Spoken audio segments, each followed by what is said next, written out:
Good morning बंधुरा এখন বাজে চলছে সকাল 8:30 আমার রান্না শেষ এদিকে কুমড়োর তরকারি সয়াবিন দিয়ে এদিকে ভাত আর মসুর ডাল হয়ে গেছে বড় খেয়ে দিয়ে 10টার মধ্যে বের হবে তো রান্না শেষ মাংস রান্না করব মাংস ধুয়ে আসি তো বলছি সকাল সকাল মাংস খাবে না তো মাংসটা পরে রান্না করব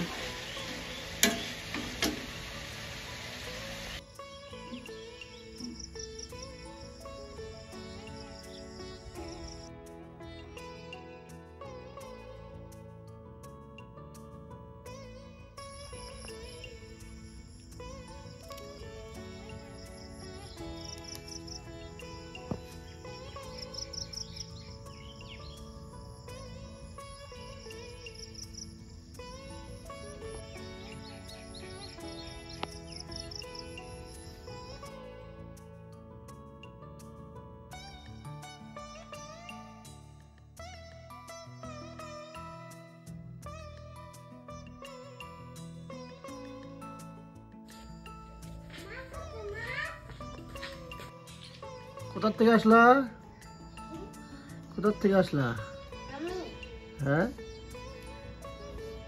আমি তো বাড়ি থেকে এটা কার বাড়ি কার বাড়িতে আসছো বাইরে বাড়ি তুমি কার বাড়িতে আসছো এখানে ওই বাড়িতে এটা কার বাড়ি ওইটা দাদু বাড়ি দাদুর বাড়ি বাড়ি যাবো না ভাই তোমাদের বাড়ি যাবো না কেন দাদুর বাড়ি ভালো দাদুর বাড়ি ভালো তোমাদের বাড়ি ভালো না কে আদর করে তোমাকে আমাকে বাবা বাবা আদর করে আচ্ছা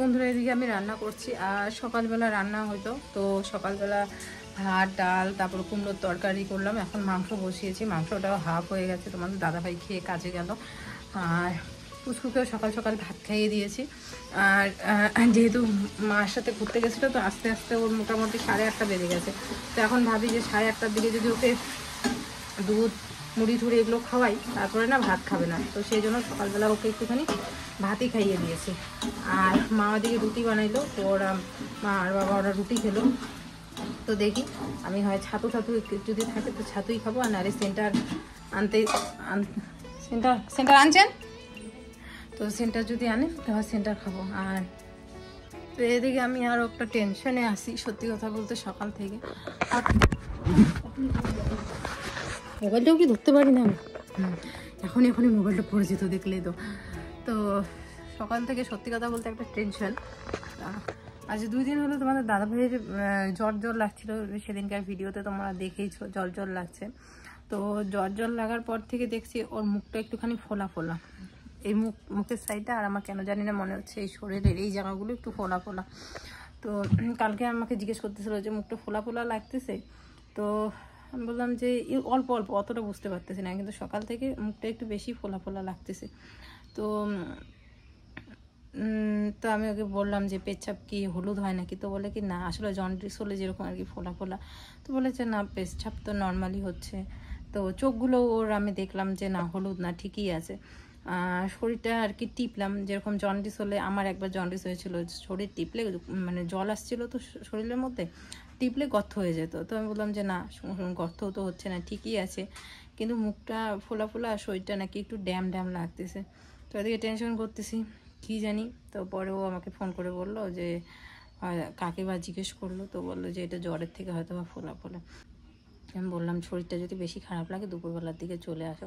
চিন্তার পর চিন্তা ভাল লাগে না। আর সত্যি কথা বলতে ওই আমাদের বাড়িতে একমাত্র স্ট্রং। এখন ওরই যদি কিছু মানে হয় তাহলে তো কি বলবো, আর আমি তো একদম পুরো শেষ হয়ে যাবো, আমি পাগল হয়ে যাব। ওর যদি কিছু হয় আমি আমি বাঁচবই না। মানে সত্যি কথা বলতে ও আমার জীবনের কি আমি বলে বোঝাতে পারবো না। তো এটা এমন না যে আমি হয়তো বা ভিডিও করছি সেই জন্য বলছি বা কিছু, কিন্তু না, হ্যাঁ প্রত্যেকটা মেয়ের কাছে তার স্বামী সব থেকে বেশি ইম্পর্টেন্ট হয় প্রত্যেকের ক্ষেত্রে, কিন্তু আমার কাছে আরও বেশি, কারণ আমার কাছে সব কিছু, বাবা মা, একটা পিছনে গার্জিয়ান, তারপর হাজব্যান্ডও অবশ্যই, তার থেকেও বেশি আমার বাবা মা সাপোর্ট, আমার সমস্ত কিছুই ও, আমার পুরো পৃথিবীটাই তো ও। তো ওর যদি কিছু হয় আমি পুরো পাগল হয়ে যাব, আমি শেষ হয়ে যাব, আমি কিচ্ছু করতে পারবো না। আমি ছেলেদেরও আমি না সামলাতে পারবো, দেখতে পারবো না, আমি ঠিক থাকতে পারবো, আমি পাগল হয়ে যাব। তো যাই হোক, তো দেখা যাক কি হয়। যদি আজকে কালকের মধ্যে না কমে তাহলে হয়তো আমি ওকে বলবো ডাক্তার দেখাতে। প্রায়শই মাঝে মাঝেই ও বলে যে আমার শরীরটা ড্যাম ড্যাম ড্যাম ড্যাম লাগে।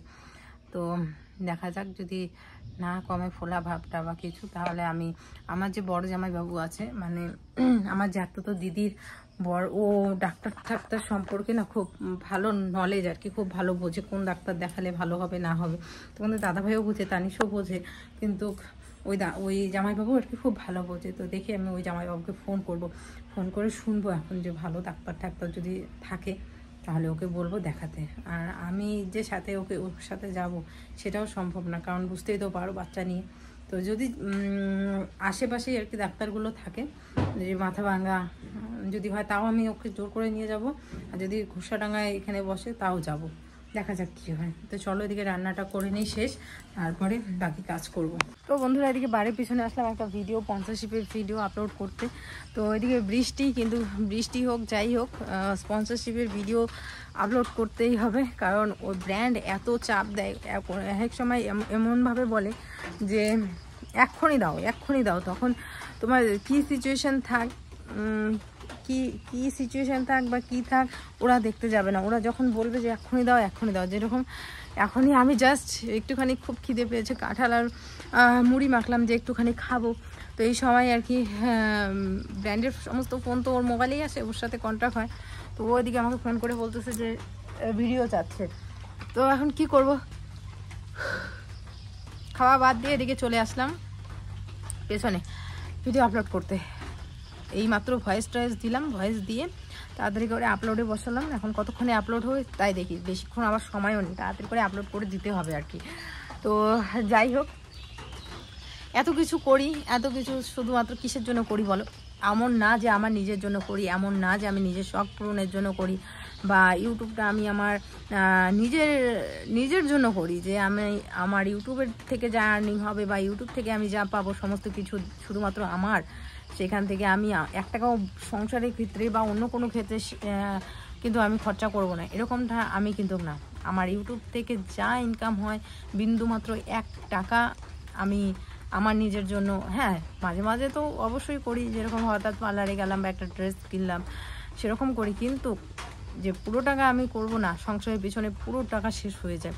চাল এখন তো তাও কয়েক মাস 2 মাস ধরে হয়তো বা চাল কিনতে হয় না, কিন্তু তেল, নুন, সাবান, শ্যাম্পু থেকে শুরু করে, সার্ফ থেকে শুরু করে, বাসন মাজার সাবান থেকে শুরু করে, সমস্ত কিছু, লবণের প্যাকেট থেকে শুরু করে সমস্তটাই কিন্তু আমি সংসারের পিছনে এই ইউটিউব থেকে নিয়ে আসি। যদিও বা এখন একটা অন্য সোর্স অফ ইনকাম হয়েছে, কিন্তু সেরকমটা হয়নি যে সেটা দিয়ে সংসার চালাবো। বিজনেস একটা কি, যেইটা টাকা দিয়ে তুমি বিজনেস লাভ হচ্ছে, ওই লাভের টাকা দিয়ে আবার নতুন করে ব্যবসাটাকে করো, তাহলেই তুমি বড় ব্যবসা করতে পারবে। ওই টাকাটা দিয়ে আমি এখনও সংসারে ঢুকাচ্ছি না, যে ওটা ওখানেই থাক, ওটার থেকে আরও বাড়ুক, তারপরে না হয় সংসারে ঢোকানো যাবে। তো এখনও কিন্তু এই ইউটিউব দিয়েই আমার পুরো চলছে। তো তবুও কিছু মানুষ আমার সেই জিনিসটা বোঝে না। মানে আমি যে এই ভিডিও করি অনেক সময় হয় না বাচ্চাগুলোকে একটুখানি মানে এমন না যে অযত্ন বা কিছু, অনেক দিলাম কাউকে যে একটুখানি নাও আমি ভিডিওটা করব। শাশুড়ি মার কথা কিন্তু একদমই বলছি না এখানে, কিন্তু আবার কেউ আমার শাশুড়ি মাকে টেনো না যে তোমার শাশুড়ি মা নেয় না নাকি, একদমই না। মার কাছে দিয়ে এসেছি এখন, মার কথা না, আরও বাকি আছে। তো খুব ইসে করে আর কি, বাংলা ভাষায় যেটাকে বলতে গেলে খুব বক বক বক বক করে আর কি, যে আমাদের কাজ হ্যান ত্যান নানান কথা আর কি, এই আমাদের শ্বশুরবাড়ির ভাষায় আর কি। তো ভাল লাগে না, তখন মনে হয় কি যে যাদের জন্য করি তারাই বলে চোর। একটা কথা আছে না, যাদের জন্য করি চুরি তারাই বলে চোর। সংসারের জন্যই আমি করি, সংসারের জন্যই আমি ভাবি, সংসারের জন্যই আমি ইনকাম করতেছি, যেটা দিয়েই আমাদের খাওয়া দাওয়া সমস্ত কিছু হচ্ছে, আর সেটাই আমি কেন করতেছি এটাই আর কি। আমাকে বসে বসে তো কেউ খাওয়াবে না, যে আমি বসে আছি আমাকে কেউ করে দিবে, বা আমি বসে আছি আমাকে কেউ ভিডিও বানিয়ে দিবে, বসে আছি কেউ আমাকে মানে টাকা দিয়ে যাবে, সেরকম তো না, ইনকাম করতে হবে। তো এই আর কি। আর কিছু তোমাদের কমেন্ট আসছে, সেটা না হয় আমি কিছু না বললাম, কারণ আমি এই সমস্ত ব্যাপারে কোনো কিছু বলতেও চাই না, কোনো কিছু করতেও চাই না, কোনো কিছু দেখাতেও চাই না। কারণ একটা কথা আমি আগে খুব করতাম, আগে আমি অত কিছু বুঝতাম না, তো হুটহাট করে বলে ফেলতাম, হুটহাট করে ডিসিশন নিয়ে ফেলতাম, ঠিক হুটহাট করে সমস্ত কিছু করে ফেলতাম। কিন্তু পরে আস্তে আস্তে আমি জিনিসগুলো শিখলাম। কারণ আমি রিসেন্ট 2 মাস ধরে খুব পজিটিভ ভিডিও দেখছি, খুব শাস্ত্রীজির ভিডিও দেখছি, তারপর যোগী যে আছে ওনার ভিডিও দেখছি। তো একটা কথা আছে যে কানা বোবা আর হচ্ছে অন্ধ, এদের হচ্ছে শত্রু নেই। তো সেই জন্য আমি কিছু বলবোও না, আমি কিছু দেখেও না দেখা, আমি কিছু শুনিও নি। যা বলার তোমরা যেহেতু আমাকে কমেন্ট করছো, যা বলার সমস্তটাই আমার বর বলবে, কারণ ওর অধিকার আছে কিন্তু আমার অধিকার নেই ভাই। আর আমি অধিকার ফলাতেও চাই না, যা খুশি বলার ও বলবে তোমাদের সাথে। চলো, অনেক বগর করে নিলাম, এখন তাড়াতাড়ি করে ভিডিওটা আপলোড হচ্ছে অবশ্য, তোমাদের সাথে কথা বলছি এদিকে ভিডিওটা আপলোড করে বাড়িতে গিয়ে একটুখানি খাবো। দুপুরবেলা খেয়েছি, কিন্তু আমার কেন জানি না খুব খিদে পাচ্ছে, এরকম বৃষ্টির দিন না মুড়ি কাঁঠাল এগুলো খেতে খুব ইচ্ছে করছে।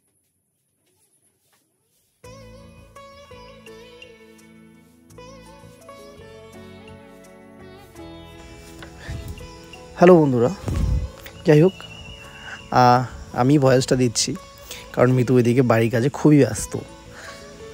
সকালবেলা তোমাদের যে কথাটা বলেছিল যে আমার শরীরটা একটু ফোলা, আসলে আমিও ভয় পেয়েছিলাম ওদের মুখে শোনার পর, কারণ সকালবেলা উঠেই আমাকে মার কাছে শুনতে হলো, মিতুর কাছে শুনতে হলো যে তোর মুখটা কেন ফোলা লাগতেছে, বা শরীরটা একটু হালকা ফোলা, শরীরটা খুব বেশি না হলেও মুখটা ফোলা। তো 2 দিন ধরেই আমি তোমাদেরকে বলেছিলাম যে আমার শরীরটা একটু ড্যাম মানে জ্বর ভাব। এবার জ্বর ভাব বলতে কি, যেটা হচ্ছে কি যে প্রপার একদম গরম শরীর না, মানে প্রপার যে জ্বরটা একদম ওই জ্বরটা না, শরীরটা কি একটু ম্যাচ করছে বা একটু ড্যাম এনার্জিলেস, একটু ব্যথা ভাব, এই যে একটা মানে ব্যাপার, এটা খুব অস্বস্তিকর। তো সেটা আমার 2 দিন ধরে চলছে। তারপরে আমি প্যারাসিটামল খেয়ে নিয়েছি, খাওয়ার পরে কালকে এরকম সকালবেলা উঠে আমাকে যখন এই কথাটা শুনতে হলো, তখন একটু ভয় পেয়ে গেলাম যে আরে আমার তো জ্বর আসলে কোনো দিন এরকমটা ফুলেনি মুখ, আজকে আবার হঠাৎ করে কেন এরকমটা শুনতে হচ্ছে বা ফুলছে কেন। আমরা কিন্তু যখন আমাদের শরীরে কিছু হয় আমরা বুঝতে পারি না। তারপর মিতু আবার বললো যে জন্ডিস নাকি একটু দেখি, তো সেরকম তো আমার চোখ মুখে বা ওরকম কোনো সমস্যা আমি বুঝতে পারছি না। তো যখন আয়নার সামনে গেলাম, যাওয়ার পরে একটু মনে হলো যে হ্যাঁ একটু মুখটা একটু হালকা ফোলা। তো তারপরে নিজেও একটু ভারী যে লাগে, একটু দুর্বল লাগে, সেটা তো বোঝা যায়। তারপরে আমি শোনার পরে একজনের কাছে শুনলাম যে জ্বর হলে সেটা অনেকেরই হয়, একটু ফোলা হয় শরীর, সেটা কোনো চিন্তার কারণ নেই। কিন্তু তারপরে আমি ভয় পাচ্ছিলাম, যেহেতু আমার এর পূর্বে কোনো দিনও হয়নি। আচ্ছা, তারপরে আজকে যেহেতু ভয়েসটা দিচ্ছি, তো আজকে কিন্তু একটু বেটার লাগছে, মানে একটু আরামদায়ক বা একটু এনার্জি পাচ্ছি, একটু জ্বর ভাবটা কম লাগছে। নর্মালি জ্বর আসলে তো 3-4 দিন 5 দিন 6 দিন এরকম, মানে কি বলবো, চলেই এরকম। যাই হোক, সহজে মেডিসিন নিতে চাই না, কিন্তু না নিলেও হয় না, এখন কাজে খুব ব্যস্ত। আর একটা বিষয় যেটা আমি শুনলাম সেটা হচ্ছে যে টাইটেল যেটা দিয়েছি সেটা নিয়ে বেশি কিছু বলতে চাই না, আসলে বলাটা ঠিক হবে না। এই বিষয়ে আমার কিছু বলার নেই। আমার এখানে কমেন্টও আসছিল, অ্যাকচুয়ালি যে যার মতো করে চলুক, সবার আলাদা আলাদা একটা পার্সোনালিটি থাকে, তুমি এটা কাউকে কিছু করার ক্ষমতা কারো কাছেই নেই। তো এই বিষয়ে কিছু বলতে চাই না, সবাই সুখে থাক, ভালো থাক, এটাই তো। এটাই বন্ধুরা, সবাই ভালো থেকো, সুস্থ থেকো। ভয়েসটা আমাকে দিতে হচ্ছে কারণ মিতু সকাল থেকেই এদিকে ব্যস্ত হয়ে যায়। 2টা দিনের ব্লগ একদিনে অ্যাড করা হয়েছে এখানে, এতটা চাপের মধ্যে আছি এখন।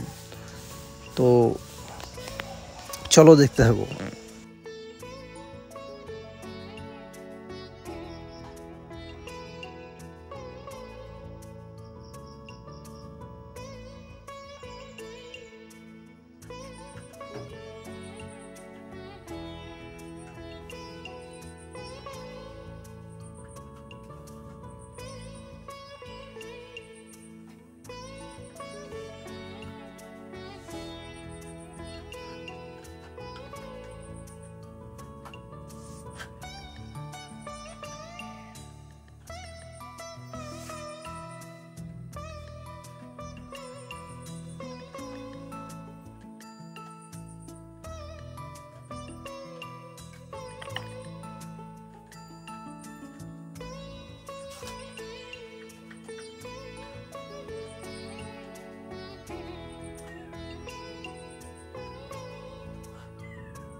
গুড মর্নিং বন্ধুরা, এখন বাজতে চলছে সকাল 6:30। তো ঘুম থেকে উঠান ঝাড় দেওয়া, ঘর মোছা, বাসন ধোয়া, জামা কাপড় ভিজিয়ে রাখলাম, এখন আর ধুইনি, একটুখানি ভিজুক তারপরে ধুয়ে দেবো। সমস্ত কিছু কমপ্লিট। আর এখন স্নান দান করে চলে আসলাম রান্নাঘরে, এদিকে রুটি বানাবো আর বাবুর দুধ গরম করবো, বাবুকে দুধ রুটি খাওয়াবো। আর তার সাথে হচ্ছে আমরা তো বাবা কলে পরে জল নেই, আমার কাছে জল আছে সোনা, এই নিয়ে যা আসো পাখি, আমার কাছে জল। তো চলে আসছে, ব্রাশ করি, চলো তুলে দিই।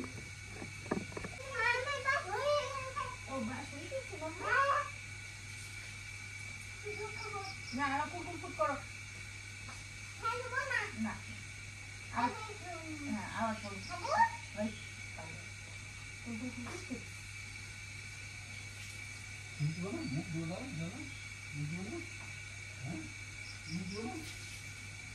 রুটি বানাই, তুমি রুটি খাবা? আসতে বাচ্চা আবার চলে গেল। চল রুটিটা বানিয়ে নিই ফটাফট, তারপর তোমাদের সাথে কথা।